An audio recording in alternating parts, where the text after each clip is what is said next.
What I liked about him when I saw him in person at the East-West. So I think this kid gives you a lot of potential in terms of what you're looking for up front. I see him in the Bears offense as a Z or a slot receiver, not the X, because they want the real big guy playing the X. You know, he could be sitting out there in the third round, and you could be getting a guy that could be your situational pass rusher. I think he's a perfect fit for what I've been told the Bears are looking for. This is my 3 technique for the Bears, especially if you don't take a guy like Jalen Carter at the top of the draft. This would be a nice pickup, fits perfectly in the system. My gut feeling is this would not be a guy the Bears would take. It's a good name because that's a guy that I'm intrigued by. Obviously here with the Bears, you know, defensive line, defensive front is a huge need. I think he's the best center in this draft.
Welcome to a fresh episode of Draft on Tap with Danny Shimon and Niel Stopchinski. I will bring them in soon. My name is Aldo Gandia. And thanks to Joe in the chat who says the Barroom Network is the best Bears channel, hands down. Thank you very much, Joe. That's quite the compliment because there are a lot of good ones out there. And so we love to be considered among the best. All right. Before I bring the guys out, you saw the commercial at the very start for our Patreon page with Greg Gabriel, the former director of scouting for the Chicago Bears, and Danny Shimon, who has done tons of scouting for NFL agents. They're providing draft evaluations of some of the top players in the draft and also some names that you may not have heard. And they're looking at them through the lens of the Chicago Bears needs and so forth. Let me play for you just a small clip of Danny Shimon talking about defensive end Keon White. He has got tons of positives, right? Positive, big, strong physical specimen who possesses solid athletic ability, displays solid take-on strength, you know, and overall play strength, can rock back offensive linemen. You see with that punch of his, you see a knockback offensive lineman's head go back as soon as he hits him. You know, when he reads and diagnoses the play, he can extend. You know, it is almost 34-inch arms. He can shed that blocker and he can make a play on a ball carrier. So you see it a lot of times as a run defender. When he sees the play, when he diagnoses who has the football, you see him take on the linebacker, take on the offensive lineman, push him to the side, maintain that his assignment there in the gap, and be a solid, sound run stopper. Again, effective run defender when what I call skinny, and he powers his way in between blockers to pierce that backfield and get in there and drop the running back for a tackle for a loss.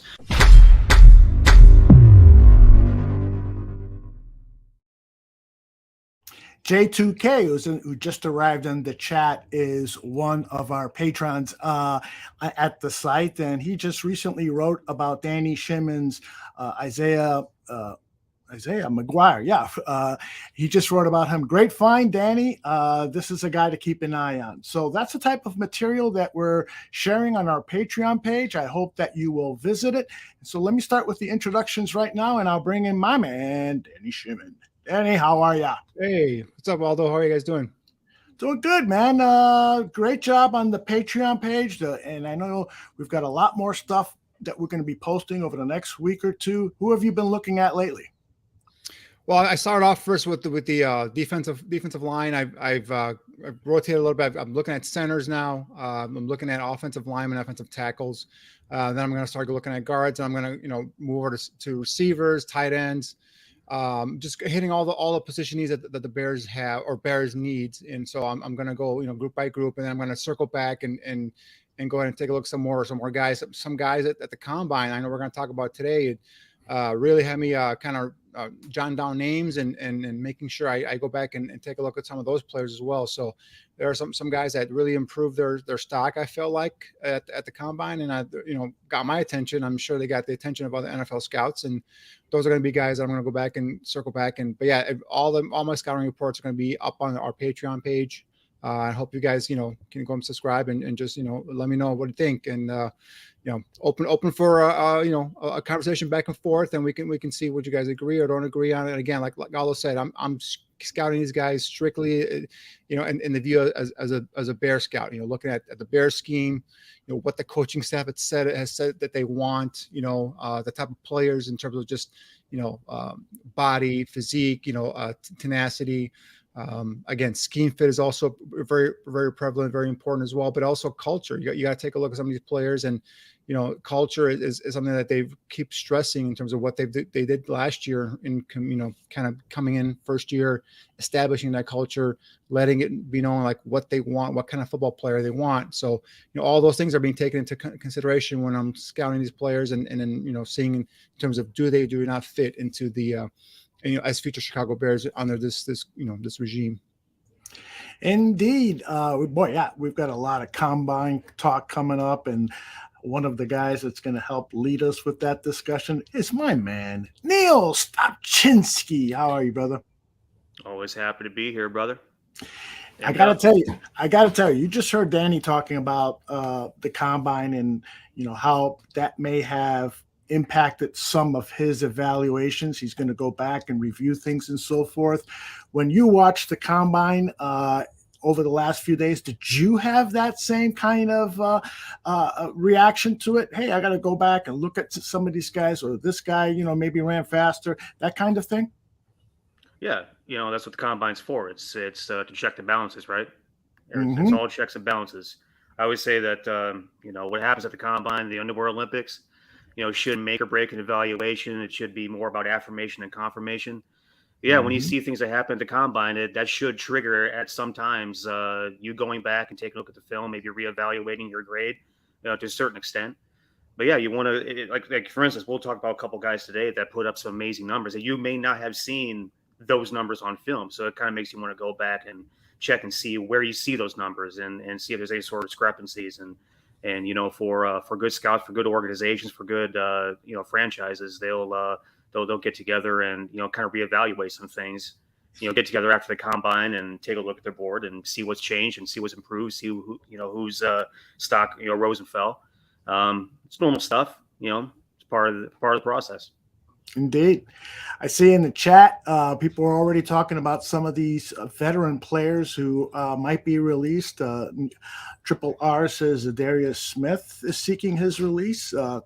Tareen, my man Tareen, says the Vikings are cleaning house. Dalvin Cook could be available as well. So we're going to talk a little free agents towards the end of the show. We'll certainly talk about those names. I want to talk to the guys real quickly before we get into the combine talk. Is all of these rumors that are starting to swirl about the Chicago Bears trading their top pick in the NFL draft, but doing that trade this weekend before free agency starts. Danny, what's your gut feel? Is this going to happen? And I also want to know from you and Niel, what is that sweet spot? How far down would you trade down? At least now, would you maybe want to trade down to 2, 3, 4, and anything below that, wait till the draft, or what's your thinking on that, Danny? Well, that's gonna be a long answer there, Aldo, because I have a lot of thoughts on that one. So it all depends, right? So preferably I don't want to get past 5, and the reason I don't want to get past 5 is because I want to come away, if I'm the Bears, I want to come away with Tyree Wilson with that first pick. That's my guy. It's Tyree Wilson. And I think if you go past 5, he's going to be gone. So now, if you're talking about, what's my sweet spot, I'm thinking that probably top 10. But Ryan Poles is out there. He's talking. He said that, he's telling Peter King that he's got a team right now that's giving him a 24 and 25 first round pick. That tells me he's going past the top 10. So now, and then, in terms of your original question, could this happen prior to start of free agency? That would only happen if they pick that trade that gets going to net them not only picks, but also veteran players, right? So when you think, because then now he says they want to know what they have on their roster before they go and attack free agency. So that means they're going to get some guys back, whether it's an offensive lineman or defensive lineman. So if you're thinking about top 10, 15 range, teams like Carolina, and I mentioned it 2 weeks ago. I said, Carolina, keep an eye on them. Tepper, that owner, he's determined to get a quarterback in there. Frank Reich, I know he's done the whole, retread thing with Indianapolis, has cost him a job. There's rumors about them being interested in Jimmy Garoppolo. I think he might be just like a bridge quarterback for them, but I think they're going to go make a move and get a quarterback this draft. So if you think about Carolina moving up from 9 to 1, it's, they might throw Brian Burns in there, the pass rusher, that made 2 Pro Bowls last couple seasons, right? So, you think guys like that or teams like that. If you're thinking about further down, a team like Washington comes to mind. Now they have 16. So, for a team like Washington with 16, you're say, oh, I don't want to drop down. But what if Washington gives you, Chase Young, or one of their young pass rusher, which they're talking about not picking up his 5th-year option, or maybe throwing a Terry McLaurin, a receiver. You never know what that combination could be, So that's the thing. It's like when I hear 2 first-round picks or moving down past 10, you're thinking veteran players coming back. But in terms of just my sweet spot, I would love the scenario, and I don't think it's going to happen. But trading down with Houston too, and then trading back down with either Indy or another team, within that 4 or 5 range, just to again. If I'm the Bears, I want to leave from this draft with Tyree Wilson on my roster. So in order to do that, you got to be within the top 4 or 5. Wow. Great answer. Niel, what do you think? Do you think that, first of all, there might be a trade this weekend, or do you think that Poles is really in no rush and would prefer to wait down the line until maybe even after the free agency is totally done? Listening to people that are closer to the smoke than we are, it sounds like Poles is trying to get this thing done within the next 5 to 7 days, before the new league year starts. Hearing some comments today from certain people that are, well within the circles that 5 days seems like a decent benchmark to find out whether or not an immediate trade, this far out from the draft is going to happen or not. The interesting thing about it in terms of the trade scenario, I think that coming out of the combine, we're in a stronger position than we were sitting in, going into it. And for 2 reasons, really. I mean, you look at what these quarterbacks did during this combine, talk about C.J. Stroud, Anthony Richardson, Will Levis, very strong performances, lots of praise and positivity around their names right now with, their natural talents and their traits and everything else that they did. Anthony Richardson is, a freaking trait machine. And there's still a lot to be figured out about him, I think, before we start talking about him being the number 1 pick overall. I think that his performance on tape, from last season and really only having 1 full season's worth of starting play history is going to really affect a lot of that. But, it's hard to overlook what he did, the kind of numbers that he put up, the kind of, Madden creative player that kid looks like on the field. And that's create a lot more conversations, I think. And then the other thing that I kind of overlooked was that the 2 top trade partners that we're looking at in this draft are division rivals, and so you're going to have an instance, I think, where you're going to have 2 teams bidding against each other to outfox each other to prevent one team from getting the player that they may want, if that makes any sense at all. So I think that's really interesting. I heard the same thing about Poles dropping that, I got 3 1s on the table thing. I kind of feel like if he had 3 1s on the table, he would pull the trigger by now. How much of a bluff is that? But, the interesting thing is that it looks like all the people that do mock drafts for a living, that talk about the NFL draft itself for a living, that talk about football for a living, they've had a lot of really good conversations over the past few days. You see everything from, the Colts and the Texans, moving up to 1, Texas at 1, Colts at 2, the Panthers and Raiders moving into the mix now because they both need quarterbacks, which should be an interesting thing to see how that could possibly play out, moving back, from beyond the area where, Danny said he feels we are in the best position in terms of getting Tyree Wilson. I completely agree. And, you see other scenarios where the Colts, Texans, and Panthers all have the first 3 picks, and at which point the Bears would still be at number 4. With all sorts of different types of scenarios that could play out, in those instances. So, yeah, I think we're in great shape. I think it'll be interesting to see what happens coming out of this weekend, because it seems like there's some motivation to get this done now, so we can start making our plans going into next month. But kind of wait and see mode right now, like everybody else. And then, guys, I heard, and maybe you heard the same thing, but I heard that Houston might not be into that quarterback. I mean, Houston, it's a new regime. D'Amico Ryans, I think he had a 6-year contract, and they have 11 picks this draft. They may have more picks next year's draft, so they might take a year and wait. And they just hired Bobby Slowick for the offensive coordinator. He was the passing game coordinator for the 49ers, and they're going to go after Jimmy Garoppolo. And then they might go take a year or two with Garoppolo. They still have Davis Mills as a backup if need be. So I think Houston is not in the quarterback market as much as people think they are. So I think it's going to come down to, I think the Colts are in the quarterback market. And I think the Panthers are in the quarterback market. I still think Seattle could be, and I talked about it a couple weeks ago, guys, when we had Nick Baumgartner on our show. I said Seattle is as a team that's perfect for a kid like Anthony Richardson. They just signed Geno Smith to a 3-year deal, but reading the details of that deal, it's really a 1-year deal. They can get out of it after this year and pay him $28 million, or they're done. So that's a nice fit right there for them. And they even said they've done their homework, their due diligence on all these quarterbacks, because they don't anticipate being up this high in the draft ever again, or in the near future. So, Seattle with Richardson there, they might go up and, they have capital from the Denver trade with Russell Wilson. So, they can go up there and make a move. If the Bears are coming down 4 slots, you might get a 1st-round pick next year and, a 2nd-round pick this year or something like that. Right. And, keep an eye on Seattle. So those are the teams that I'm eyeing: Colts, Seattle, and Carolina, at least in the top 10. And let's also not forget that Lamar Jackson is still a variable. I know we heard a lot of, we're not interested, this team's not interested, that team's not interested yesterday. It's a little bit further deeper than the surface than it sounds like. It feels, judging by additional reports that have come out today from people that are closer to the smoke and the fire than we are. So that'll be an interesting thing. And I say yesterday to a few people as I watch how this one plays out, it's going to be fascinating.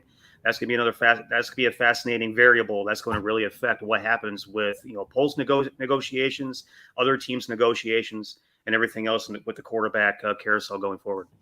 So yeah, that's the thing is, like, with Lamar Jackson, I've heard that they're just going to match anything, whatever, unless it's like a crazy, $300 million, all fully guaranteed. I mean, they're pretty much going to match it. They're just telling him, all right, go get a better deal than what we're giving you, and we're going to match it. And basically, what they're going to do, unless again it comes out of the water, but no owner is going to go and do what Cleveland did and guarantee a fully guaranteed contract for that many years. So I don't believe so. But we'll see what happens. Okay, sliding season, right? Yeah, indeed. It is.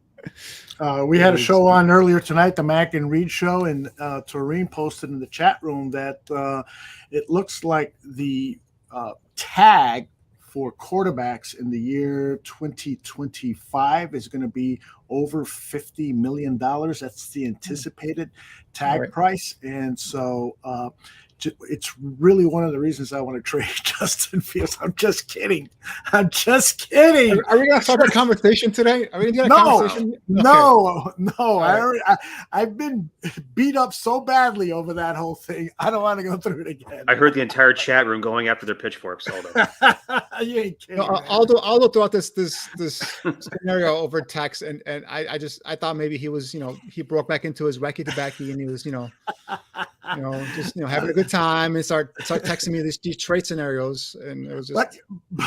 But you got to admit that these guys have had to have talked about those kinds of scenarios. Is there a quarterback at the combine that would just wow us? I mean, he even said it publicly, right? Ryan Poles. Yeah. Is there a quarterback that would wow us? And Anthony Richardson's performance at the combine was certainly wow. Now, his tape is not. But his tape shows that in 3-4 years, he could be a very, very, very good quarterback. So, but you got to take care of him. You got to give him the Patrick Mahomes treatment. You got to let him sit and not. But again, if you trade in your scenario, doing what you're talking about, Aldo, and I don't open up that can of worms right now, but I'm saying in your scenario, you're trading Justin Fields, you're trading the number 1 pick, and you're getting this kid in Chicago. Your pressure is going to be on him to eventually get him on the field, and you can't do that. We've been through that 13 starts in college quarterback. You don't want to do that, and you don't want to ruin a kid. So, but he's a guy, like I said, needs to go to a team that can sit and learn. Give him the Patrick Mahomes treatment. Give him 1 year, 2 years, and he has a chance, Anthony Richardson, to be the best quarterback in this draft. And I said it. I've been saying it for weeks now. So people are just now getting onto the whole Anthony Richardson bandwagon. Well, and who can blame them after that incredible performance at the Combine? All right, so let's get into our major topic. It's the 2023 NFL Combine. I asked the guys to come up with a handful of names of players that they liked and guys that they were disappointed with. So I'm going to start with Danny. He's going to give me 5 names of Combine players that he would label perhaps winners. They won at the Combine. So take it away, Danny. All right. So one of the first guys that just for me won the Combine was Marvin Mims from Oklahoma, the receiver, 5'11", 183, almost 32-inch arms, 9-inch hands. Kid ran a 4.38 40 with a 1.55 10-yard split, 39.5-inch vertical, and ran a 3-cone at under 7, but 6.9 seconds. So, he's a kid that last year really just, had 54 receptions, over 1,000 yards, averaged 20.1 yards per reception and 6 touchdowns. Plus he has punt and kickoff returns. So I think Marvin Mims was a kid that coming into the Combine, you didn't really hear about him in terms of this draft class, but he's a guy that really, I think, elevated himself. I think he's now kind of entrenched himself in that second round level. Well, second round territory where, coming in, he was probably talked about in the 3rd, 4th round, something like that. So he's a guy that really impressed me. Do you want to go back and forth between me and Neil? Or should I just go off my 5 guys? You do your 5, and then Neil will do his 5. And then the other guy is a guy I've been talking about almost, I guess, the beginning of this college football season is A.T. Perry from Wake Forest. We talked about him having the size at 6'3", 198, 33-inch arms. The guy that can get downfield, they can contour his body, adjust to the ball. Again, reach away from his frame and make these catches. Good soft hands. The question with me I had with him was, what was he going to run? If he ran a 4.5 or a low 4.5, I think he was going to go a second round. If he ran like a high 4.5 into a low 4.6, he's probably going to go 3rd, 4th round. Well, he ran a 4.47. Now I understand sometimes what you run at the Combine isn't necessarily what you see on tape, but he was a guy that I told you he was in that 4.5 range. So even if he doesn't run a 4.47, he runs a 4.50 or 4.52. That's good enough for a guy at 6'3", 198 pounds, and with his ability to make plays down the football field. So A.T. Perry, again, another receiver for me, has entrenched himself in that second round range. Another kid that actually, Aldo, I'm going to give you props for, because you were down at Mobile. You told me this kid from Princeton, I'm going to butcher his name. Hopefully, Neil, correct me. It's Andrea Losvias. Loshivas. Thank you. I know Loshivas. That's an I, not an L. Anyway, 6'3", 205, almost 33-inch arms, ran a 4.43 40 with a 1.52 10-yard split. That's faster in terms of that 10-yard split than Marvin Mims that we're just talking about right now. 39-inch vertical, all right, 6.85 3-cone. This kid, 943 yards, 7 touchdowns, 14.3 yards per catch at Princeton. Again, plays at an Ivy League school. The competition is not great, but although you maybe chime in here later on, but you something caught your eye down in Mobile when you saw him. That kind of because you told me about him. You said, "Hey, this kid from Princeton is a player." Mm-hmm. Now he's one of these guys. Now I'm getting tape on him. I'm going to go ahead and break him down. But that athleticism, that speed, and that size, that catches your eye. And now you got to go back and you got to take a look at these guys too. So. Moving on to Charlie Jones from Purdue. He's a guy really, his college football, collegiate career has been kind of non-existent. Started off at Buffalo, went to Iowa, we really had nothing going on there. His first and only year at Purdue, the guy puts up huge numbers, 110 receptions, 1,300 yards, 12 touchdowns. the thing with him was, athleticism. How athletic is he? And well, at the combine, he came in at 5'11", 175, 4'4", 340, a 151 10-yard split, a 36.5-inch vertical, and a 10-4 broad jump. And this kid, shows the ball production, shows the hands that you want on a receiver. Now shows you some of that, speed, to be able to be a guy that can create some separation at the next level. So again, Charlie Jones is a guy that really caught my eye, and a guy I've been touting since the East-West Shrine game, Antoine Green, North Carolina University receiver. Again, another guy, when I saw him live in practice at the East-West Shrine game, I saw his ability to create separation with his route running. And I'm like, wow, this guy's, he's a bigger kid. I just wonder, how does it translate to the next level? Well, he ran a 4.47 40, a 33.5-inch vertical, a 6.993 cone.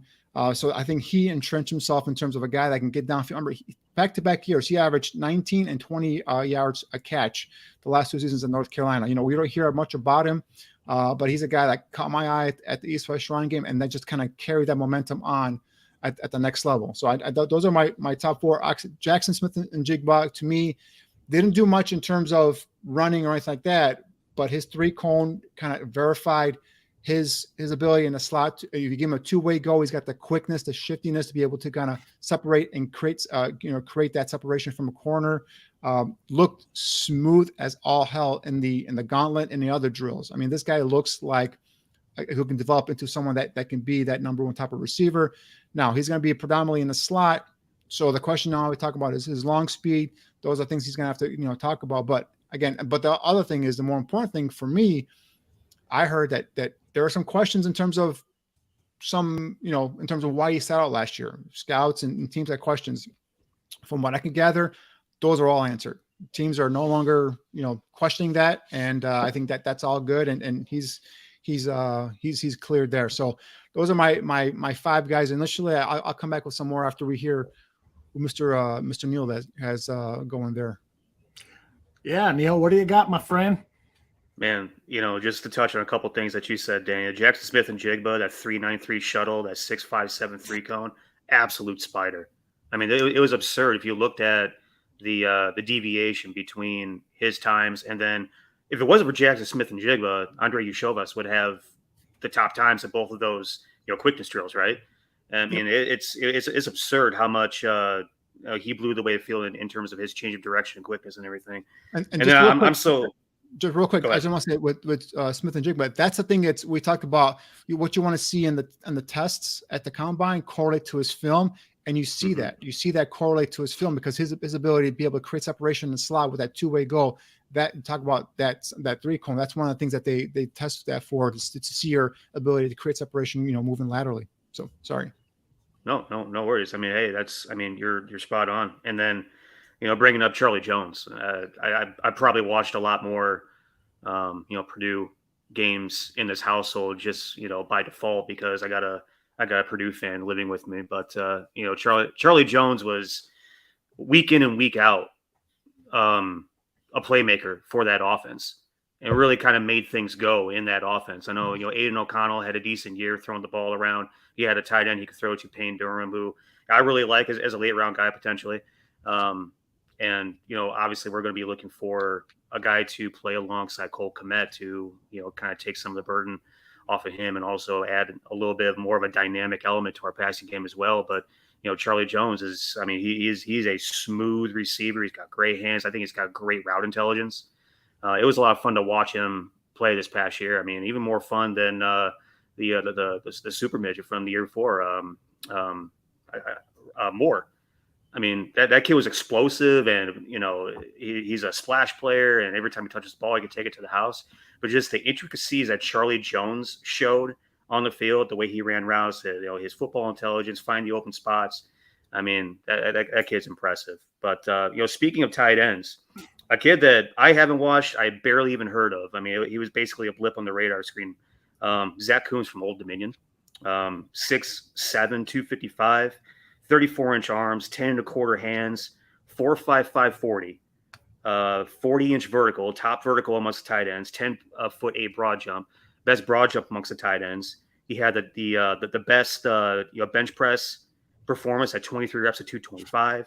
He had the best 3-cone amongst tight ends at 6.87. He had the second best short shuttle at 4.12 next to Darnell Washington from Georgia. I talked about creative players with Anthony Richardson earlier. This kid's in the same mold. If you look at the way that he went about the combine, tore up the drills, and then performed well, in the tore up the testing, performed well in drills. Really interesting kid. One that I need to go back and watch some more film on. Again, we're definitely going to be looking for ways to beef up that tight end room. It'll be nice to have that sort of dynamic, playmaking ability in the room next to Cole Kmet. Offensive line wise, Matthew Bergeron really opened my eyes. Matthew Bergeron, the left tackle for Syracuse, 6'5", 318, 33, and 3/4 arms, 9.5 hands, fifth best vertical jump amongst offensive linemen at 30.5 inches, and one of the better broad jumps amongst offensive linemen at 8'7". Interesting player. I didn't really think too much of him. He didn't necessarily blow himself off the screen, when you look at the practice film from the Senior Bowl. But then you watch him move around in space, go through these drills. He is very fleet-footed. He's light. He's laterally agile and has a little bit of explosion to him. He's also a guy, when you look at the size, 6'5", 318, the long arms, he could potentially stick to left tackle. He could also move inside the guard. And I've talked to a couple guys over the past couple of days there that think that maybe he's a guy that could line up at left guard. And they're sort of starting to shift him over to that position group on the board. But I think what that says is that this kid has excellent position versatility and could give you a bunch of different options if you decide to go that route. Really like the way that kid moved, the way he looked. Had great motor during the drills, went about business the right way. Really stuck out, more so than he did during Senior Bowl, which is a pleasant surprise. Another kid that really stuck out that I didn't really know too much about was Clark Phillips from Utah, the corner. 5'9", 184, a little bit diminutive in his size. Not very long in his arms, but ran a 4.51 40, a 33 vert. Had his sixth best shuttle time at 4.32. Strong kid, put up 18 reps on the bench press at 225. You could add any sort of adjective you want to about the way that kid moved around the field. You could add change of direction. You could add fluid, sharp, sudden, twitch, explosive, all these different types of adjectives and adverbs to describe how he went about his business during those drills. The way that he opened up his hips, he exploded out of his cuts, out of his breaks. The kid was really impressive, very sharp in the way that he reacted to the ball. Very impressive kid. Another guy that I need to go and do some work on. Kalijah Kancey, you got to talk about him. Everybody is kind of comparing him to Aaron Donald right now because he came from the same school, has similar measurables at 6'1", 281. Did not like the fact that his arms are 2 inches shorter than Aaron Donald's, but when you look at how quick and explosive this guy is, he has very similar traits as Aaron Donald, and he can project in multiple different ways across the front. Position versatility, up and down the line, you can figure out ways to get him involved in your defensive pass rush. And that kind of explosion in the interior defensive line is going to create all kinds of opportunities for the outside rush to get to the quarterback as well. So I think that kid is really interesting. And we talk about it all the time over the past couple of shows about different scenarios where the Bears could trade back further than 5. That could be an option later in the first round to where you can take a kid similar to an Aaron Donald. And if he has the same kind of production, you're looked at as a hero basically because you're finding another Hall of Famer if he ends up being the same type of guy. I love Pittsburgh guys in general too. Generally smart players. They're heady. They're physical. They're tough. Great work ethic. They're the right kind of kids that you want in your locker room. So love that kid. A developmental guy that, again, I didn't really think too much of at the Senior Bowl. I felt that he didn't really perform well in a one-on-one pass rush. Got pushed around a little bit, but apparently is an athletic freak. As Blake Freeland, the left tackle from BYU, almost 6'8", at 6'7" and 7/8, 302, 10-inch hands, almost 34-inch arms at 33.78. Broke the record for offensive line vertical jump at 37, 10-foot broad jump, 174, 10-yard split in the 40-yard dash. That's the guy that I think on day 3 you could pick up as a developmental guy. Poles did a phenomenal job this past year of finding guys on day 3, rounds 5, 6, and 7. And these offensive linemen that he brought in, one ended up being a starter at left tackle. I think the other couple have a chance to be, significant contributors. Blake Freeland could be the same way. He's going to be a developmental guy. You can move him to the right side. He's going to give you all kinds of athleticism. He needs to anchor better. He needs to develop some power. He needs to get a little bit stronger, spend more time in the weight room. He's only 302 pounds. He's lean as hell, and he comes from a massive football family.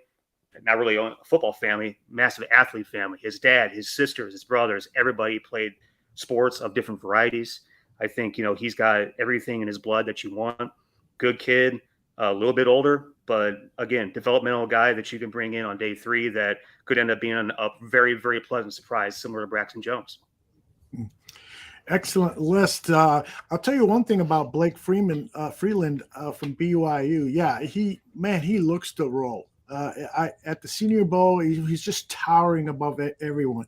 Mm-hmm. But the thing is he's so tall and he doesn't bend his knees very well, and that's been his bugaboo. And Daniel Jeremiah talked about it during the combine, that he just was having problems with his power blocking. But the fact that he is just such an athletic specimen, if he's there. I see him going in the second round in some drafts. That's way too high for my taste. What do you think, Danny? Yeah, no, Freeland is just he's an athletic kid. He's a guy that, for me, it doesn't, his power, he cannot hold up to power. And he got inverted in the Senior Bowl practices. He got inverted in games I watched him. So he's a guy that's like Niel said, developmental kid. You bring him in, with those athletic abilities, he could probably play either side. I know he played right tackle at BYU, if I'm not mistaken. So I think he's a guy that you kind of bring in and maybe develop as a swing tackle. But definitely a guy that's not a day 1 or day 2 guy for me. He's a day 3 guy. Like I said, developmental kid you bring in and get him stronger and help develop him. But yeah, I mean, even with Clancy, I think the Clancy just kind of, and listen, his tape, for Clancy's tape is good. It's really good, right? And he fits the profile in terms of what you're looking for. This defense is a 3 technique. When I say quick twitch fibers, that's what I'm talking about. Mm-hmm. His ability to cross the face mask of a guard and beat him inside in the gap. He's got those qualities. And he proved that. My thing with him was I thought he was going to come in under 6 feet. He came in over 6 feet, 6'1" and 281. I'm like, oh, that's great. 281. But unfortunately, those arms, that worries me, especially for an interior defensive lineman. And the whole Donald thing, that's not a fair comparison. It's not something fairly to put on this kid. I'm not saying you did. I'm saying they did it at the NFL Network and ESPN, all them thing people. So Donald is just a freak. And in terms of some of the qualities, he's got those, but he's not a first round guy for me. I mean, I'd be scared to take him in the first round, specifically because I just don't know if that would be something that, and you see it on tape too, in terms of Clancy with his ability to guys get out of his arm tackles. There's a lot of tackles for losses he could have had, but the running back was able to get out on them. And there's a lot of sacks he could have had, but the quarterback was able to, get free from them. And usually when I see almost tackles, almost sacks, I see guys breaking away from that too. Tells me, arm length could be an issue. And that's one of the things I put down when I was scouting him was like, I love this guy's tape. I love his athletic ability. He's a fit, depending on size and arm length. And that was a thing that struck me was the arm length. Now, you want to take a chance at him in the second or third round? Hey, by all means, he fits this defense to a T. I'd be worried taking him in the first round.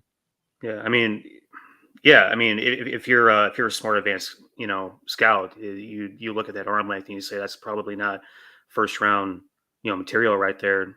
The film may not even particularly say first round material, but I think that, with his performance and probably what he's going to also do at his pro day, he's probably going to run himself up to somebody going ahead and saying, we're going to take a chance and back end of the first round him. You know what I mean? That's just kind of what I feel is going to happen. I mean, if you and I are on the same page, I feel like he's probably a second round guy at worst, third round guy. But just the reality is that when, sometimes you get some GMs that are a little bit trigger happy when you got guys with some very unique, traits and qualities. And you get guys like this going the back end of round 1.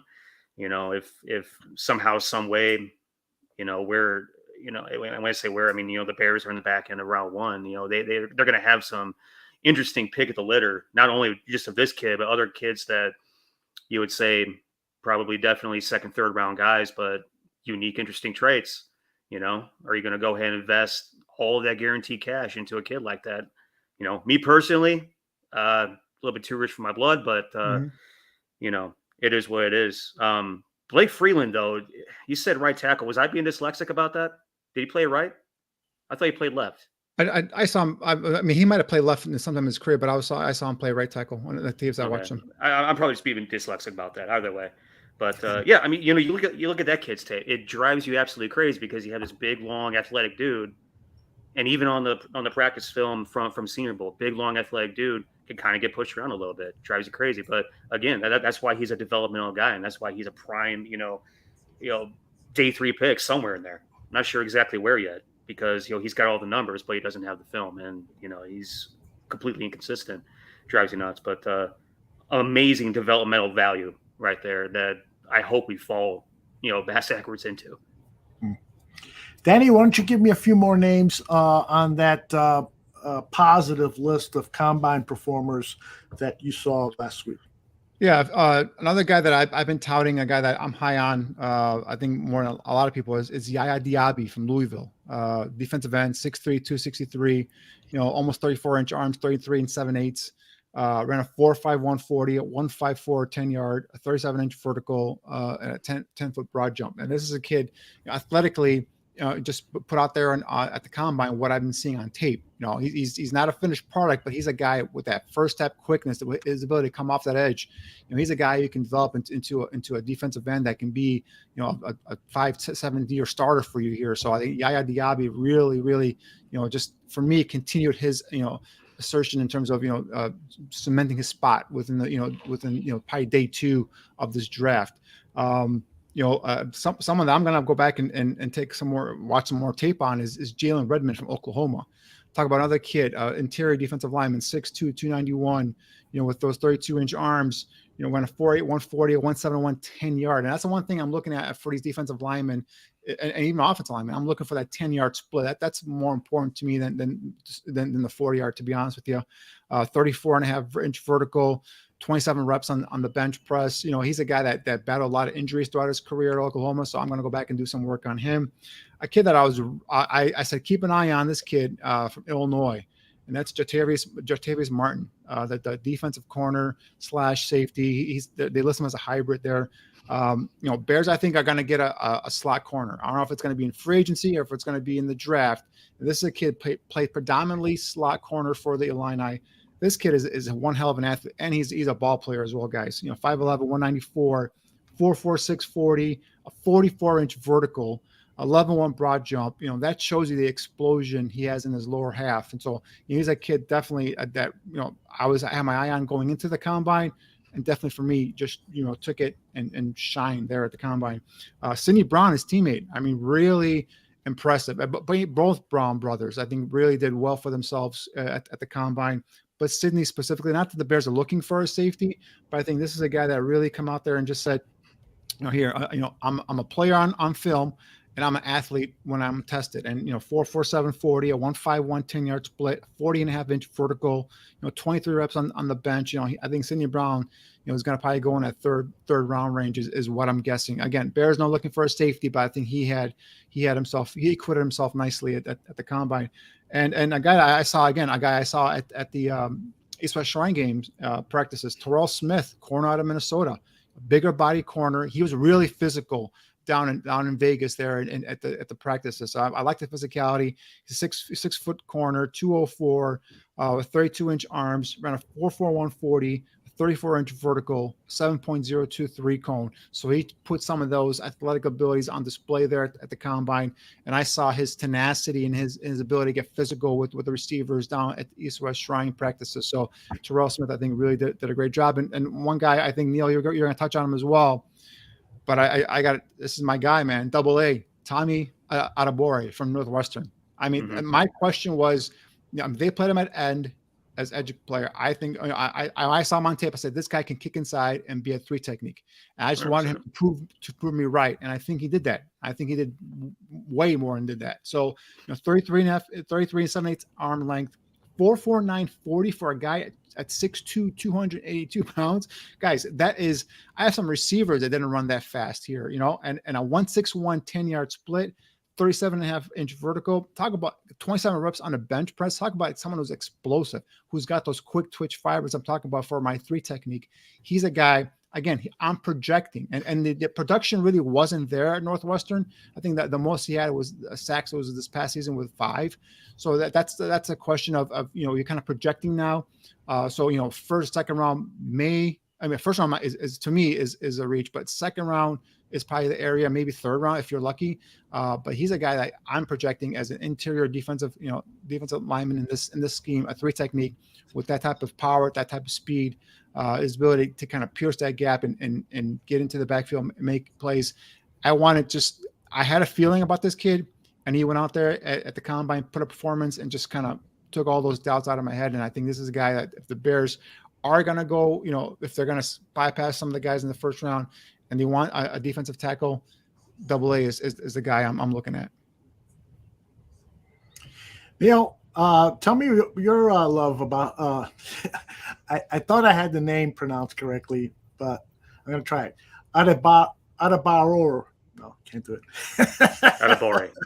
Adebawore. Thank you. Yeah. The last name's easier than the first name for me. Yeah. The last name to me is easy. Don't worry about the first name. Just call him Tommy, man. Tommy, yeah. Just call him Tommy. I'm double A. We're calling him A squared. There you go. I want to call him the Chicago Bears. What I want to do. Yeah. He's from Northwestern. Just call him A squared. He's a smart guy.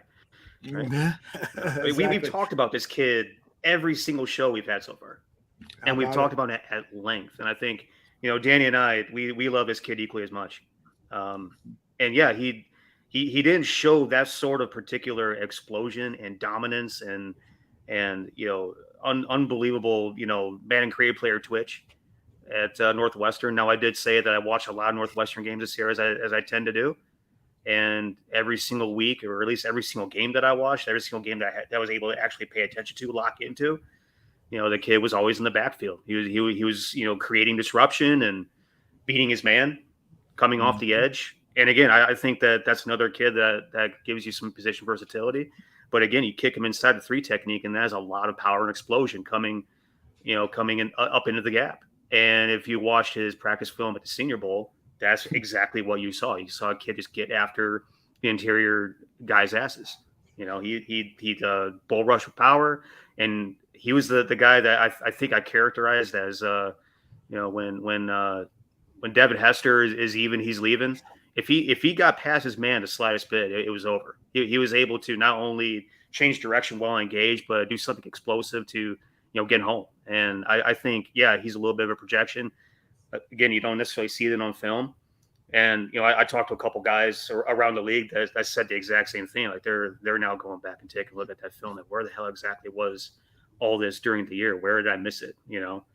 It's one of those kind of bizarre things. But you put together what he did at the Senior Bowl, what he did at the Combine, assuming what he's going to do at his pro day as well. And he's another guy that has potential, like I was just talking about with Cansey. He has the potential to just go ahead and run himself up into the first round. Really interesting kid. I love this kid. Very, very pleasant surprise with all those numbers that he put up.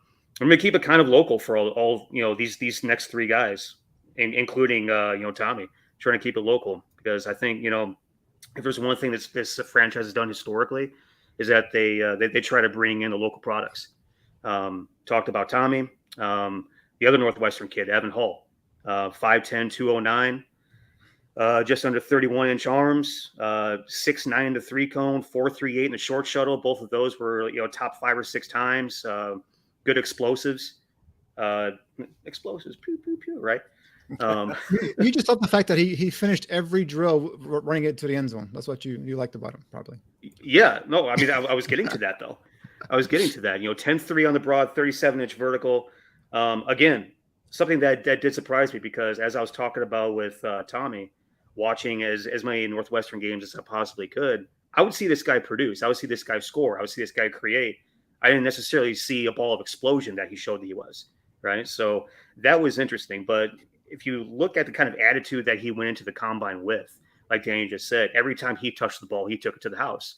And, the guys on NFL Network, they're having a lot of fun with it and saying, here's another, house call by Evan Hull or a Hull call or house Hull or whatever the hell they're saying, making jokes. But I mean, if you talk about what that goes back to, and I know they were talking about how Louis Ayeni told him that you should think about scoring every time you touch the ball.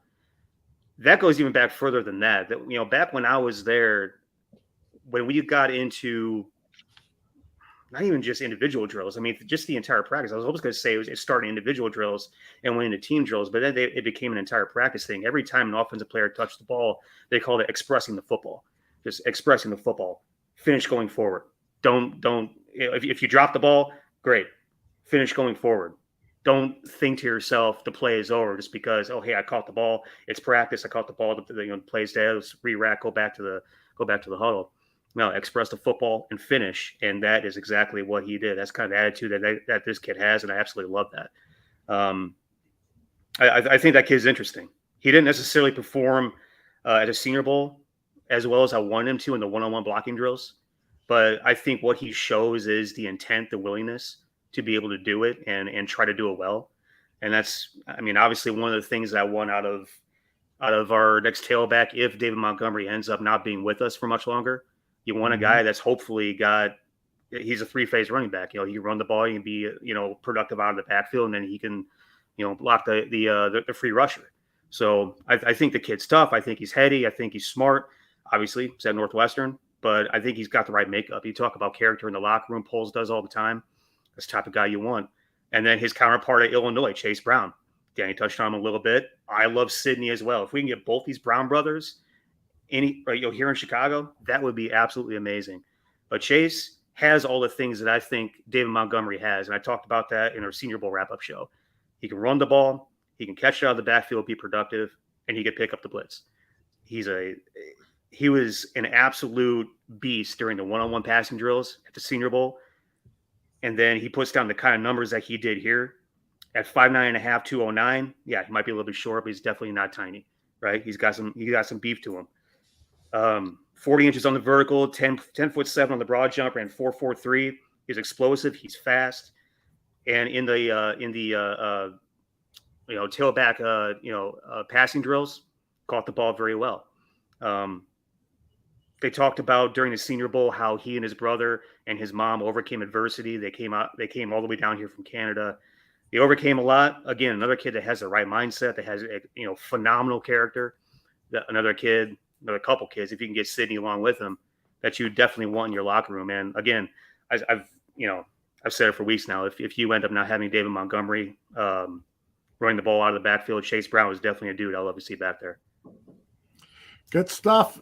Before we move on to some negatives, we got a question here from where'd he go?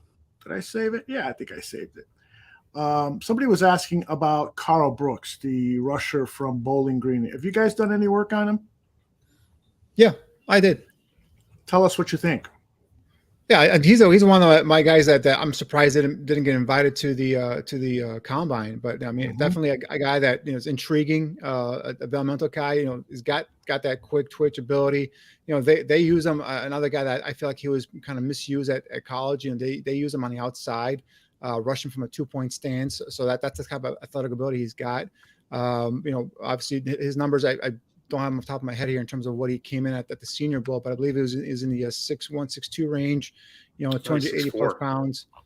Is it 6'4"? Okay. So 6'4", 310, I think.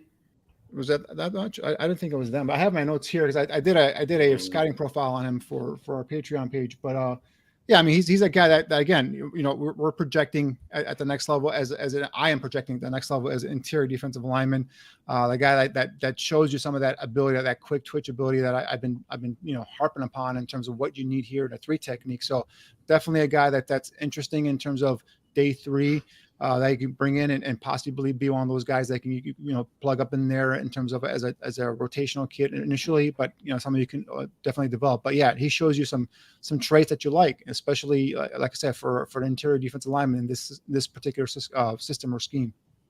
6'0", 303. Yes, yeah. So yeah, about 6 feet 6'1", and 303 pounds. So definitely a guy that can give you some of that plug and play ability. That's what he measured in at Senior Bowl, Danny. What's that? That's what he measured in at Senior Bowl. Yeah, because he wasn't at the combine. Right. 6033. 6 feet.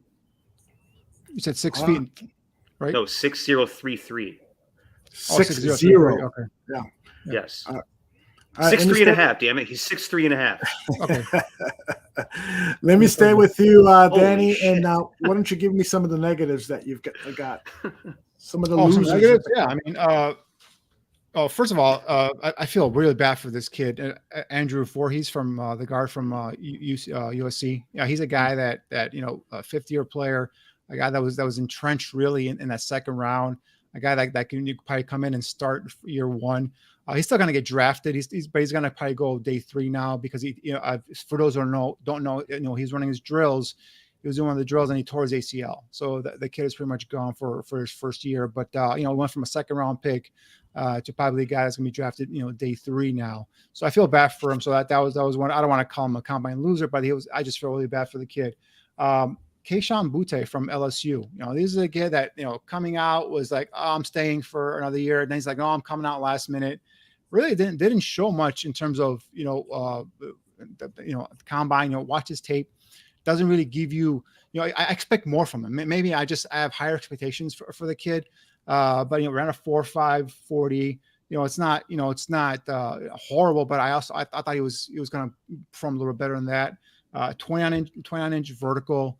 Again, I thought there was be more explosiveness in his lower half. I just thought this is a kid that's going to be a big play potential. And I just was really disappointed, with Keishawn Butte. And you guys may or may not agree, but my guys that losers are not losers, but combine losers are guys that went down are Jalen Carter and Bryce Young. Bryce Young, the talk was, is he going to come in over 200 pounds? Well, it looks like he drank a lot of water and came in at 204, but he came in at 5'10", and that's why he didn't work out, because he's bloated with water and he didn't want to do any of the field drills. But you're sitting there and you're watching Anthony Richardson, CJ Stroud. You're watching Will Levis go out there and put a show on. And as a competitor, you don't want to go out there and say, hey, you know what? People say I should be the first pick in the draft. Let me go out there and we put on a show as well. But he just sat out there with his hoodie on, covering up his bloated water weight, and came in at 5'10". So I think there's no way, if a general manager drafts this kid number 1 overall, that general manager will be fired within 3 years, along with his coaching staff. Just like the way I said that was going to happen with Baker Mayfield, and it happened.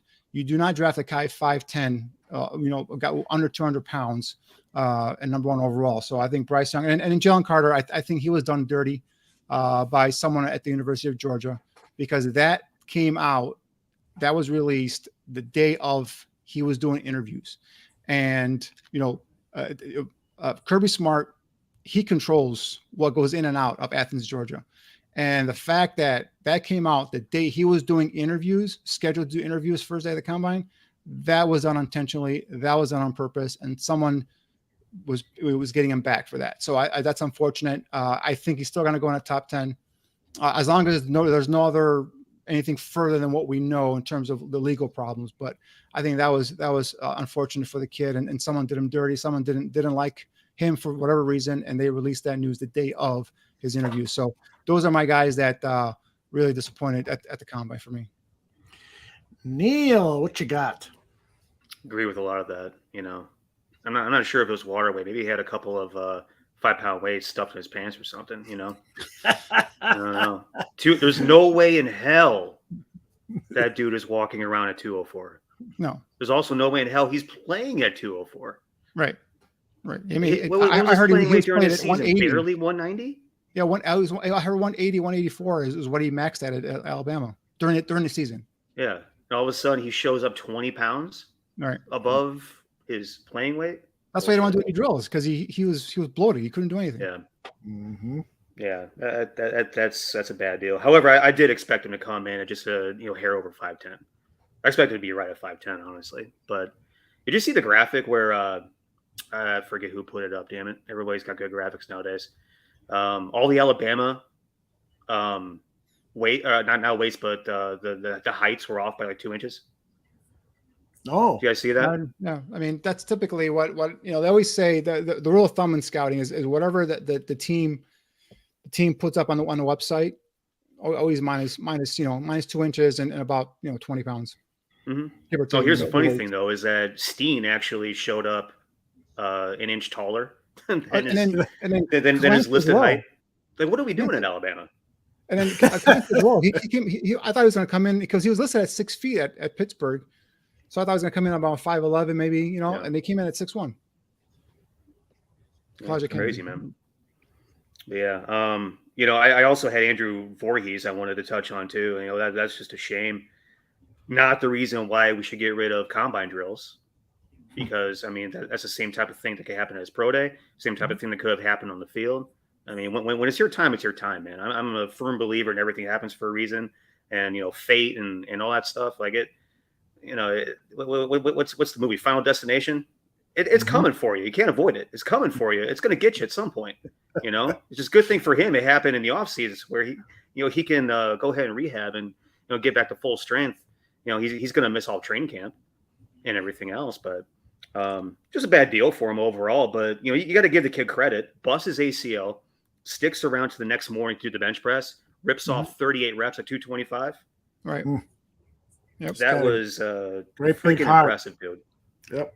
That's impressive. Unfortunately, he also has a history of injuries, and so that's just going to raise that eyebrow up even higher. He's had some hard luck. Yeah. And then, it's really hard to find a bunch of losers. I generally don't feel like, these type of events can hurt you. They can only kind of help you unless you have a really just bizarrely bad performance, just unexpectedly horrendous, showing. A lot of people wanted to make a lot of Elijah Forbes, or not Elijah Forbes, Emmanuel Forbes, and his 166-pound, scale. Again, it's kind of like Bryce Young too. These guys have known for 2 years. All these scouts, these executives, these coordinators and directors and GMs and assistant GMs, everybody that has anything to do with the player evaluation process has known for 2 years that Bryce Young is short and Emmanuel Forbes is thin. And that shouldn't surprise anybody. And, of course, the media wants to go ahead and make a big deal out of it because they make a big deal about everything. But thing about it is that, he weighs in 166, goes out there, rips off a 4.35 verified, which, I mean, obviously blazing fast. And as much Mississippi State as I watch, didn't expect 4.35. I expected somewhere in the 4.4s. Didn't expect 4.35. I felt that, if he weighed in something even remotely respectable to the point to where nobody's asking questions, that as long as he got under 4.5, he would have been probably a back end of the first round guy. But now there's all kinds of questions, right? But again, everybody has known for 2 years how the lack of build that this kid has on his body. And, surely, whoever does want to go ahead and take a risk on him, if you have an embarrassment of riches, if you're that type of team, if you want to take a risk on him at the back end of the first round, be my guest. You surely have a plan in place of how to go ahead and beef the kid up. But also, I've talked to so many people over the past 4 days, and not really 4 days, shit, it's almost been a week now. And the entire week I wanted to, explain this out to the Mississippi State fan base with that new role that I have with them and kind of talk them off the ledge a little bit. Everybody's all over the place right now with really where they see this kid. There's some teams that you'll look at him as a late round one guy in terms of talent, but probably a round 2 guy early where you could find round 1 talent without round 1 price tags. I think most people don't think that he's going to make it past round 3, day 2. There's also teams that are going to go ahead and slap him with a round 4 developmental player with immense talent. I mean, there's a lot of opinions. I think the only consensus opinion out there is that if the kid doesn't make it, it's not going to be for lack of talent. But it's a really fascinating case because I think the only player that weighed under 166 throughout the entirety of the past, 20, 25 years of the combine was a couple years ago. The Moore kid from Ole Miss, who's now, where is he at? New York, the Jets. You like that kid a lot, Danny? Oh, Elijah Moore. Elijah Moore, yeah. I think that's the only kid since 99 that is, weighed in under 166. I mean, I think it's a fascinating deal that I'm really interested to see how this plays out. To see if there's any sort of consensus opinion that comes in over the course of the next month or so. I mean, he's got his pro day on March 28th, so he's going to have a chance to make another impression then, and see if he can, somehow put on a few more pounds, drink a bunch of Bryce Young water. But it'll be interesting. Another player that not a loser, but I think disappointed a lot was Zay Flowers, and I'm a huge Zay Flowers fan. I love his film.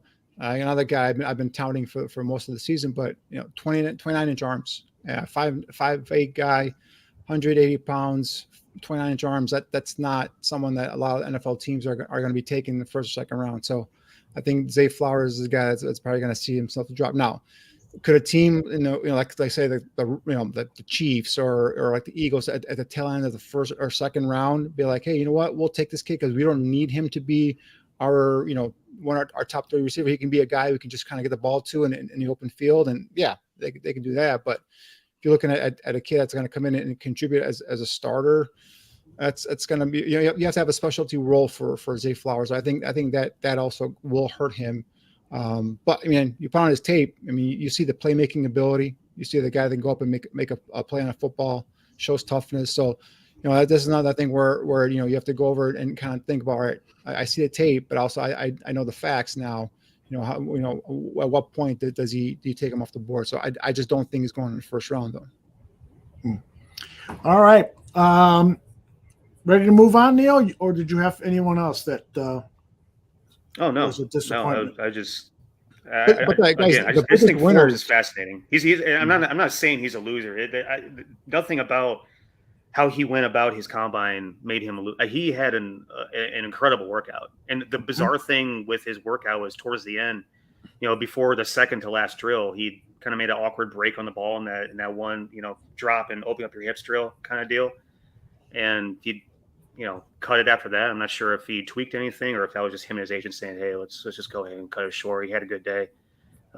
Surely team's going to follow up on that, but I haven't heard any reports on that, but not a loser whatsoever. It's just, the 166 is going to be a topic of conversation in draft rooms across the league. Of course.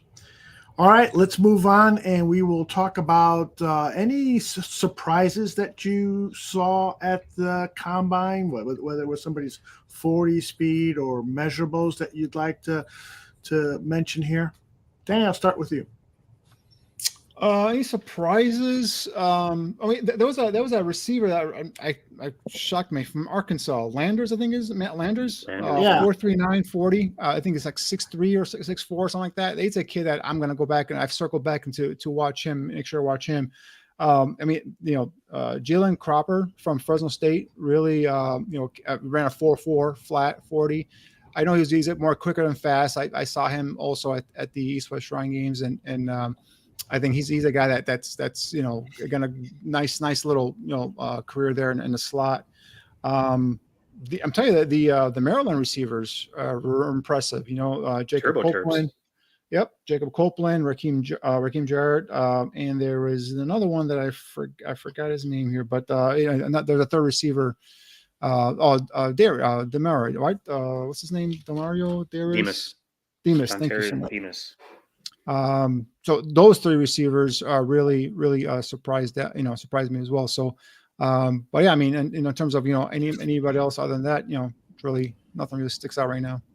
What about you, Neil? Anyone else that you want to shout out? Yeah, the Demas kid was the one I was talking about, freaking 2 years ago. I thought that he was going to come out, had incredible film. Then he had, the injury problems the past couple of years. Did not look as fast as he did 2 years ago. I'll just go ahead and be honest, but he still ran well and performed well and everything else. I originally had that kid as a day 2 kid, in the 2021 draft class. Mm-hmm. Decided to stay in. I'm really intrigued by that kid still. He's going to probably go a little bit lower now. Yep. I think he's a guy that you could find a way to bring in. I like that kid a lot. 2 kids that will go into the department of effing duh is Tyree Wilson with his measurables, just outstanding. 6'5", 271. 33 and 5/8 arms, 84.5 wingspan. Absolutely absurd. And then Will McDonald jumping 36 and 11. Didn't run. So I'm excited to see what he does at his pro day, assuming he's going to run at his pro day. But, we talked about this last time, 6'3 and a half, 239, long as hell arms, longest, big as hell wingspan. But those explosion numbers are absolutely elite. Did not expect Nolan Smith to absolutely destroy the combine, be the combine machine, the rock star at 6'2", 238, running a 4.39, jumping a 10.8, and a 41.5 on the vert. Wow. That's yeah. But that's out Wilson of this and world, man. McDonald, Wilson and McDonald are two guys I absolutely love, and I would love to see the Bears get one of them or both of them, to be honest with you, on this roster. The only thing with McDonald is that 239 worries me. But now he did have a fever, 104 fever a couple days prior to weighing in, so maybe that's it. And I've been told that he can always get stronger, put on some weight, but that for a hand in the ground defensive end, that does worry me a little bit. So, but yeah, I mean, I absolutely love the kid's tape. I love his attributes. I'm absolutely, like I've talked about earlier, I want Tyree Wilson on this Bears team so bad that I don't know how I can do it, but other than go out there and just speak into existence, brother. Just kidnap him and bring him over to Chicago. I don't know, but definitely these two guys are what Eberflus talks about in terms of what he wants. He wants violence, he wants length, he wants tenacity. Someone who gets after the quarterback. These two players, especially Tyree Wilson, gives you all those traits, and I just think he is the ideal pick for the Bears if they stay within those that top 4 range. So Will McDonald pre-fever was 241. That's what he was at Senior Bowl. Ooh, wow. Came in at 239. 2 pounds. So maybe he drank a lot of Bryce Young water. Just give him a couple of weekends over at Portillo's with some Italian beef, and I think he'll be come on. He probably did though, because he was probably dehydrated as hell. He probably drank a few gallons of water before things got started last week. I wouldn't doubt it. He was probably somewhere in the 230s, like low 230s.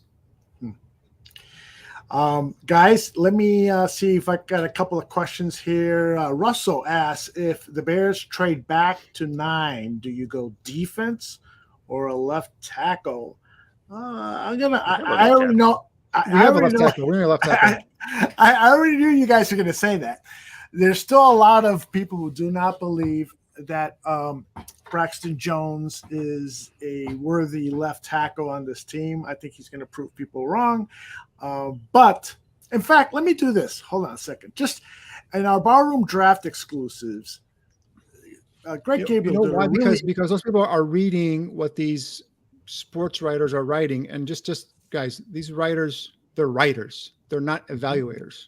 And just so you know, so the evaluators, everyone that myself, Niel, the scouts I've talked to, they all agree, that Braxton Jones is your left tackle. Does he have to get better? Sure, he's got to get better. He's got to get stronger. But give this kid a chance. He's only a rookie, and he did very well for a rookie.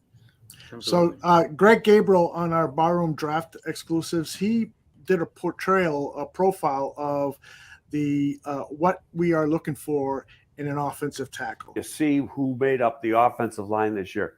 They're all athletic. And why are they athletic? Because like the tackles got to pull a lot. They got to get out in space. They got to adjust on the move, be able to hit a moving target, break down in the open space and hit a moving target. So you're not going to get these unless the guy's a freak and he's really a rare athlete for being so big. You're not going to get these 330, 335-pound guys. You're going to get guys that are usually in the 3 teens, maybe 322, 323. But it a lot of it depends on their athleticism. So you have to pay attention to not only the 40, but with linemen, really what's important is the 10-yard speed. But then you look at the 20-yard shuttle and the 3-cone. And obviously you want to look for some explosiveness. So that's where the standing long jump and the vertical jump come into play. But I thought, the video that was used there of Braxton Jones running out is why people should be encouraged by this guy. He is so athletic. He just needs to work on his anchor. And I love the fact that he was so self-aware of that. Every time he was interviewed after a game, he talked about the things that he needed to improve on. He talked about in-game adjustments that he would have with his left guard, talking about, when you do this, I do that. He's just such a bright guy. He's such a dedicated guy. I don't understand why anybody wouldn't think that he deserves another shot as the starting left tackle of this team. To me, it's a no-brainer. I've been championing this kid. It feels like I've been the defense attorney for Justin Fields and for Braxton Jones this entire offseason. I don't know if people are watching, what they're not, who they're listening to, but obviously, they're not listening here because I'm telling you right now, those guys are your starters on your cornerstones, if you will, on offense. Both those kids. Mm-hmm. All right, guys. I wanted to ask you what pro days have already started for some players. We didn't answer the question. We didn't answer the question he asked. What was the question? I'm sorry. If you drop down to number 9, do you go offensive No, line? I'm sorry. Please go ahead, Dan. So for me, I've been thinking about this because obviously I think Carolina is a prime target to trade up, and obviously it depends who's available on the board. For example, does Jalen Carter drop down to number 9? If so, he's a guy that you could have to consider. Again, just pending in terms of his legal problems, right? But if you're going to go offensive line, we just talked about some of the characteristics we talked about in terms of offensive tackle. I mean, for me at number 9, I'm looking at the kid from Georgia, Jones, or Paris Johnson, and those are the two guys right now. Jones is a little bit higher for me on the board, just because I like his overall athletic ability. I like his toughness at the line of scrimmage. Paris Johnson is a guy that gives you some flexibility, gives you more length. They both have good size, both have good length. Paris Johnson has more length, and Paris Johnson has played right guard, so he's been familiar in terms of being in that right-handed stance. And again, I'm projecting both kids to be flipping over to play right tackle. Right, they both played left tackle last year, so so those are the two guys I'm looking at. Obviously, depending on who else is available on the board, but that's where I would go. Again, assuming the Bears don't go and sign a veteran through free agency. What do you got there, Neil? You agree? Yeah. It'll be interesting to see what happens to Jalen Carter. There seems to be a lot of thought that he's going to slip a little bit. How far he slips will be the interesting part. I don't think he's going to slip that far, though. He was only charged with misdemeanors. That's not anything that would trigger any sort of massive disciplinary, type of issues. If he had already been on an NFL roster, I don't think that he would have been subject to any sort of disciplinary issues, being charged with misdemeanors. Now, is it a absolutely ridiculously stupid thing to do? 100%. And I'm not condoning any of that garbage, but street racing and doing it while you're probably hammered. But let's not pretend like the three of us haven't done dumb shit when we're 22. I don't think it's going to fall that far. It'd just be a matter of how far he falls. And so if it becomes a situation to where we do trade back to like the later part of the top 10, and he's there, that would be a nice little kind of falls right into your lap, right? But I want no part of taking a left tackle. I think Braxton Jones is going to be our guy until he proves he's not our guy. I think that we got him as a developmental guy, and he played this year a lot as a developmental guy, being baptized by fire, which sometimes is a great thing to do. You get to see a lot about a kid's character, his work ethic, his maturity, how much of a grown-up he is. And he proved to us this year a lot of those things that you wanted to see in terms of, all those things I just rattled off. He is an absolute worker. He is going to spend the entire offseason honing in on his craft, which is the reason why we got him, so that we can go ahead and, develop this kid into a bona fide left tackle. He's got all the traits. He's got the length. He's got the measurables. He's got the athletic ability, the agility, all the things, Just get him to where he needs to be and let him prove to you that he can play. Very good. All right. Great responses, guys. What about pro days? Any that you're looking forward to? I know they've started already. You always got your eye on upcoming pro days. You're always listing them on your Twitter account. What do you got for me? And I'll continue to do so. I've found the list of all the ones that are worth keeping track of. Mhm. On a daily basis, I'll try to put it up in the morning before the pro day actually starts. What I'm kind of disappointed in this year is in years past, I felt like either NFL Network or ESPN or name your favorite sports network did a good job of televising all the pro days. I Mhm. couldn't find Indiana. I couldn't find Purdue today. I couldn't find Texas was probably a Longhorn network. Now I have that package. So I mean, it's kind of hard to keep track of all that stuff today. Mhm. I But believe they're on NFL Plus, if I'm not mistaken. I looked Yeah. on it. I have NFL Plus. I looked and I couldn't find them. Okay, I know So usually I'll with just with the figure that one out. quarterbacks, they usually I bet you they'll have it for like They did Bryce say Young's, that. yeah, They and did then say Bryce Young's they're going to cover yeah, all the top quarterbacks for sure.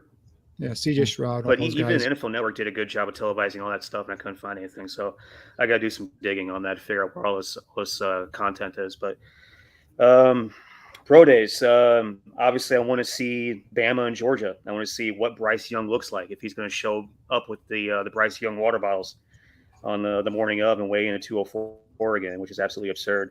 But again, I do want him to perform well because I think another quarterback that has an elite showing only helps our leverage.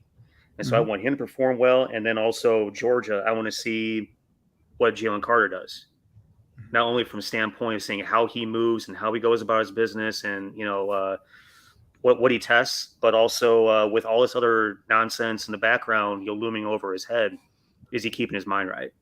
Which again, like I was talking about with Braxton Jones, like you learn a lot about a person's integrity, their character, their work ethic, and everything else when you're in the heat of adversity, right? So I think that would be interesting to me. Iowa State, I talked to earlier. Will McDonald didn't run. I want to see what he's going to rip off in the 40. See what kind of actual testing speed he has. Texas Tech, Tyree Wilson, recovering from that fractured foot, should be ready to go. I can't remember off the top of my head when his is. I can look it up real quick though. But that'll be interesting to see if he is able to go, what he's going to be able to do, and how he looks and what he runs, if he does do the testing and all those different types of things. Texas Tech is going to be March 29th, the day after Mississippi State. So I'll be looking out for that. That'll be fun. Hopefully that's televised. Let's see.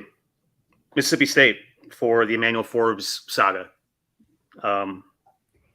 See if he comes in heavier. See if any of those other kids at Mississippi State, they have a couple other kids in their secondary. Jackie Matthews and what's the other kid? I forgot to write it down. They have a couple kids in their secondary that performed really well last year. Jackie Matthews is a tough kid. He tries to knock your head off every time he hits you. His physicality will at least transfer well. I don't know how the rest of his game will. I need to watch more film to be able to evaluate that. But and then how about Shepherd University, our new favorite lower level school? Joey Fisher was an offensive lineman that performed really well at the NFLPA Bowl, got the call up to the Senior Bowl. Didn't really get to perform in the drills and playing the game to the point to where you're able to get a good feel for him. So I want to see what he does in drills. I want to see what he runs, what he measures in at, all those different types of things. I couldn't find the measurements from the NFLPA game. Supposedly he's one of these just nasty, mean, physical, put you on your ass type of kids with some athletic ability. So it'll be interesting to see what he does if that particular pro day is going to be televised, which, considering they have a quarterback there and the dad's going to be an next reality TV star, I would imagine that they're going to figure out a way to televise that. But I just love this quote from the kid. Somebody asked him, what are you looking for, transitioning to the NFL? What are you going to do in the NFL? So something about like how he's going to make an impact in the NFL. He just says very simply, "I'm going to be a mauler." Love that shit. Let's go. So that's a handful of pro days that I'm particularly looking out for. There's a long list. I have them all, and I'll post them up on a daily basis so we can all look out for them if we can find them on TV. Excellent. Look for it on at Niel Stopczynski. That's Niel STOPCZYNSKI. That's for the benefit of those listening on our audio podcast. Danny, you got a pro day that you're particularly looking forward to? I mean, I've seen Neil covered them all. Just a couple of real quick. Obviously, Alabama, Bryce Young. You like Neil said, you want another, performance out there where these coaches and the staffs are going to be like, just kind of like falling in love with the kid. So that you hope he goes out there and performs well. And for me personally, Texas Tech, obviously with Tyree Wilson, not that he'll do anything that'll make me not want to take him. It's just, I want to make sure that foot is good. And I'm assuming the medicals came back clean, because I'm sure something would have leaked if there's any concerns in terms of his medicals. So that was my main concern. I just want him to go out there and just kind of put put on a little bit of a show. It doesn't have to be his best, but just make sure he's healthy. That's really it. But yeah, I mean, other than that, I think pretty much covered them all of them. Very good. They're going to medical him the morning of, and then you're also going to have follow-up medicals in the middle of April. So before we actually once we get to about 2 weeks out, they're going to have pretty much a final medical and one more final medical to really know what we're dealing with and make sure everything's good to go, especially after going through the first set of drills that he's gone through since he broke his foot. So they already did the medicals at the combine. I mean, no, I know. I mean, that's what I'm saying. As far as like additional follow-ups is what I'm saying.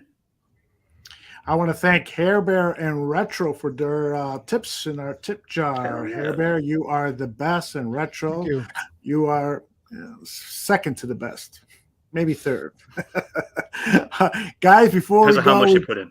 Yeah, Retro's my man. We got a number of questions I'd like to get through here, but first of all, a comment. Bear Truth 9 says you have to have Danny and Niel do a head-to-head mock draft after free agency. So let's do it, guys.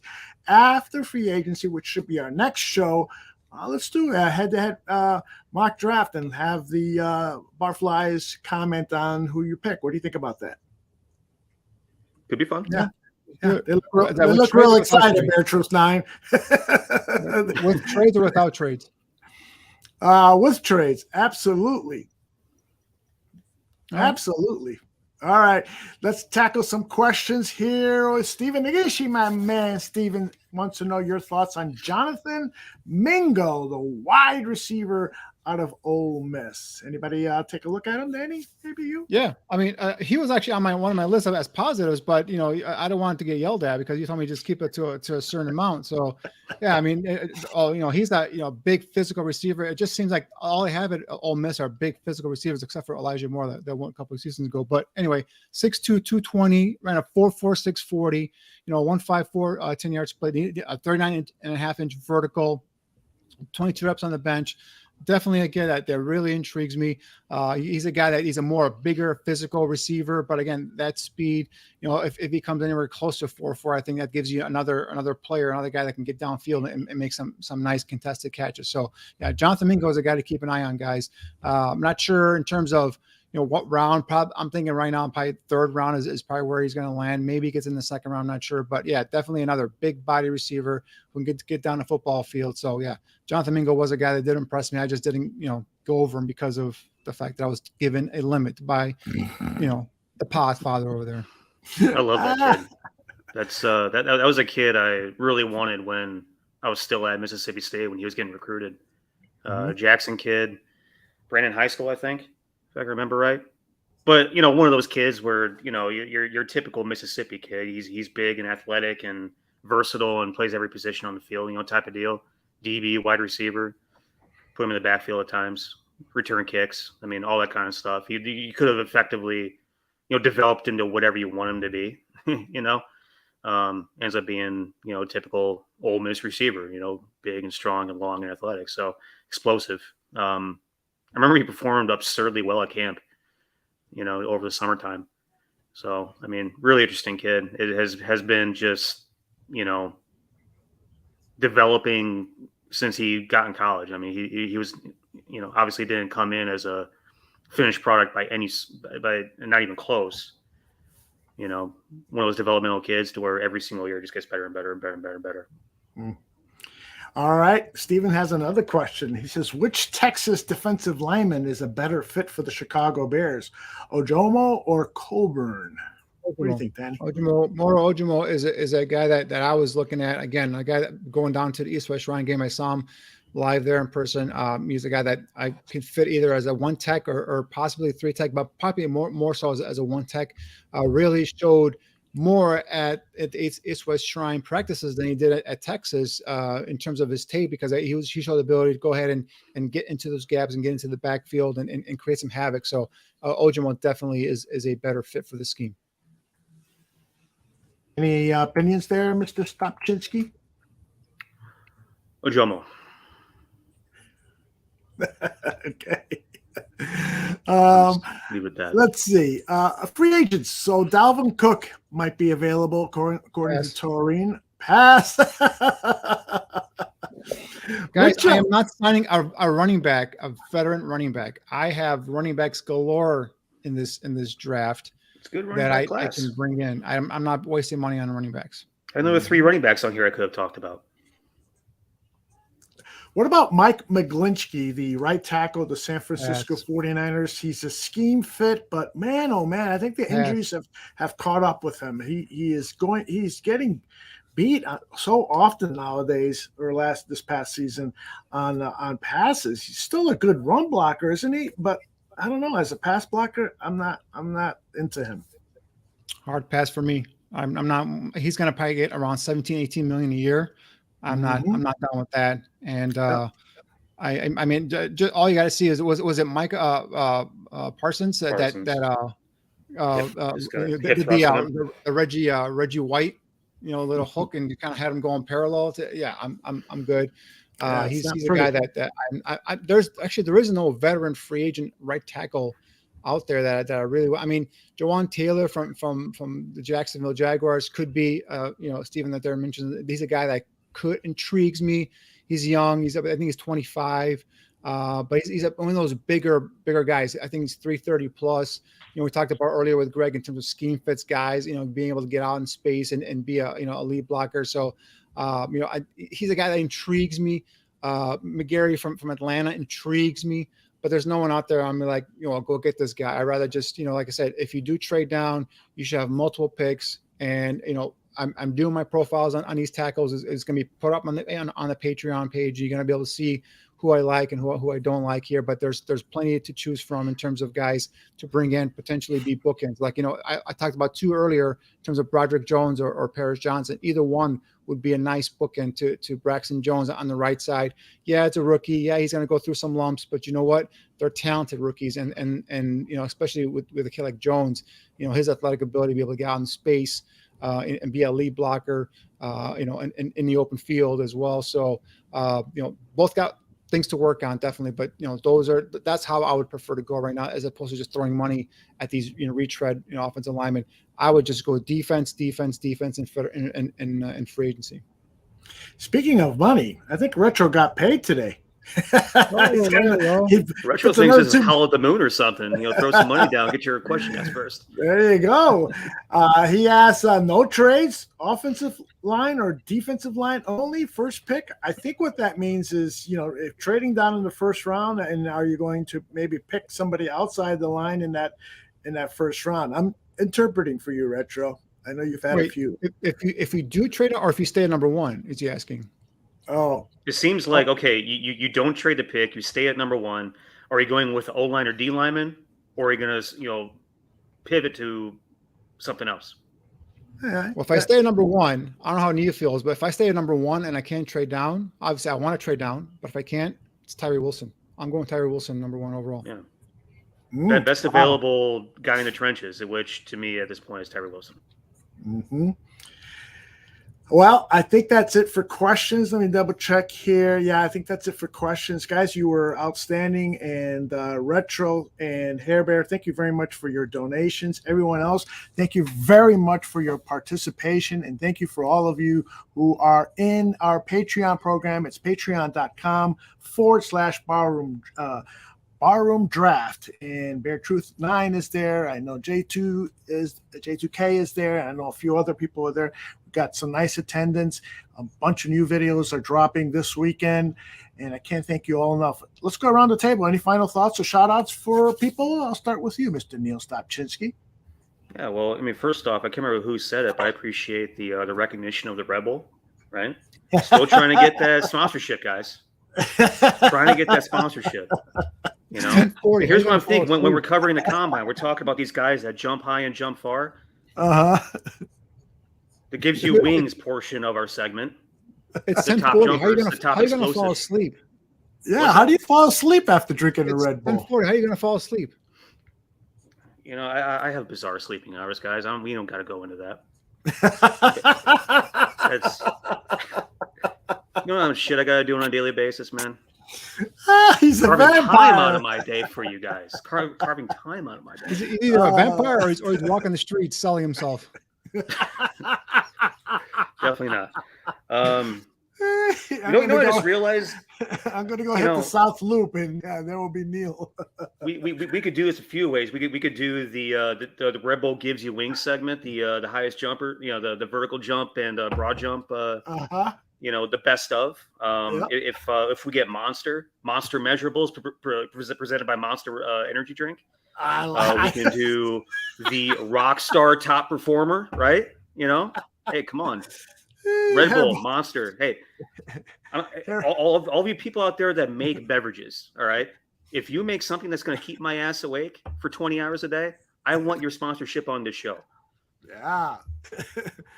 Tag everybody when we post this. Tag everybody. Tag the world. All right. Do you want to give a shout out other than Red Bull? Anyone you want to give a shout out to? Yeah, actually, I learned earlier this week that it's National Athletic Training Month. And if you've been in the arena or around the arena, you understand how important it is to have people with competence around you. As DeMar Hamlin found out this year, it was an athletic trainer that very quickly diagnosed that he needed CPR and kind of brought him back to life. So clap it up for the athletic trainers. Clap it up. And then gonna bring it back up, guys. My friend Na, talked to her today. Just give you guys an update. Talked to her today. She's saying it's she kind of struggles with positivity as you would imagine, right? Still needs that kidney, still looking for somebody, still hoping some magic would happen. If you guys could just do me a favor, if you're watching, if you're listening, the very first tweet, my pinned tweet on my Twitter page, just retweet it, like it, share it. You never know who's looking, who's going to find it, who's going to see it. And if somebody is interested, if there's a good person out there that wants to keep a good person on this planet, would really appreciate your help. Furthermore, Aldo, if you want to scroll down just a little bit. Absolutely. On that, go to the next post should be the pizza post. Oh, let me do this. And now this. Oh. And that's definitely not that. There we go. Yeah, so her daughters have this Barnaby's Pizza promo. I mean, I'm sure if we live in the Chicagoland area, we've had Barnaby's Pizza before. Barnaby's is also in South Bend, Mishawaka area as well, doing a kick-ass pizza promo where, for $12, a large 14-inch 3-topping pizza. The coupons never expire. So if you love Barnaby's, if you are, like I said, if you're a South Bend, Mishawaka traveler, if you're a Fighting Irish fan, you go in town to see the Irish play, anybody that just wants to go ahead and make a day trip, weekend trip to South Bend and hang out, comment on the post or DM me. I don't know if my DMs are open. I have no idea how the hell I have my Twitter set up anymore, but just comment however you can. And just let me know you're interested. And I think she's got to turn in the orders tomorrow. I'll hook you up with the Venmo code and everything else that you need to know. So just trying to make some magic happen, man. That's all. Nicely done, brother. That's really good. All right. Mr. Danny Shimon, tough act to follow there, man. Yeah, I mean, that's I don't have many shout outs, but the one thing for me this week is obviously free agency starts, the legal tampering period, which it's funny to me, but still. But anyway, starts Monday, and I think that a lot of things are going to start leaking out in terms of who they're going to go after. And I have my free agent list here, and we don't have a chance to go over it today, but there are definitely some players I'm keeping an eye on. Hopefully the Bears go out and attack, and like I said, defense is what I'm looking at. The one offensive player I'll give you guys real quick is a guy I hope they at least look into is DJ Shark. He's a receiver from the Lions, obviously from LSU college wise, and he's a guy who gives you that vertical speed. Unfortunately, he has some problems playing a full season, but definitely a guy that will really give you that ability to stretch the field vertically. Might not cost you an arm and a leg, so hopefully that'll be a guy you can bring in here from a multi-year contract. Again, a guy who's when he's on the field is very productive. So, but yeah, I mean, curious to see what they do here. Obviously, once free agency kind of settles in the first couple of days, then we got a better idea in terms of what the Bears' needs really are and now approaching the draft. And other than that, is just we'll see what happens here. And you got a shout out from Mr. Hairbear, who Thank you, compliments Herbert. your You're work awesome, on man. Patreon. Appreciate the support. Thank you.